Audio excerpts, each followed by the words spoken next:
रवींद्र धंगेकरांनी एकनाथ शिंदे यांची भेट घेतली आहे। धंगेकरांशी आपलं बोलणं झालंय। महायुतीत दंगा नको धंगेकरांना सांगितलंय। गुन्हेगारांना पाठीशी घालणार नाही। उपमुख्यमंत्री एकनाथ शिंदे यांनी प्रतिक्रिया दिली आहे। दंगेकरांशी माझं बोलणं झालेलं आहे। दंगेकरांना मी सांगितलेलं आहे की महायुतीमध्ये दंगा नको, पण त्यांनी जे सांगितलं की पुण्यामध्ये कायदा सुव्यवस्था अबाधित राहिली पाहिजे, सर्वसामान्य गोरगरीब जनतेला कुठलाही त्रास होता कामा नये। गुन्हेगार जनतेला ज्या अपेक्षा आहे या ठिकाणी गुन्हेगारी मुक्त पुणे याप्रमाणे धंगेकरांचं देखील तेच म्हणणं होतं।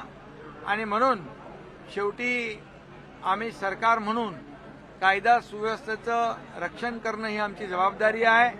सर्वसामान्य नागरिकाला कुठलाही भय वाटता कामा नये, भीती वाटता कामा नये, अशा प्रकारची अपेक्षा त्यांची आहे।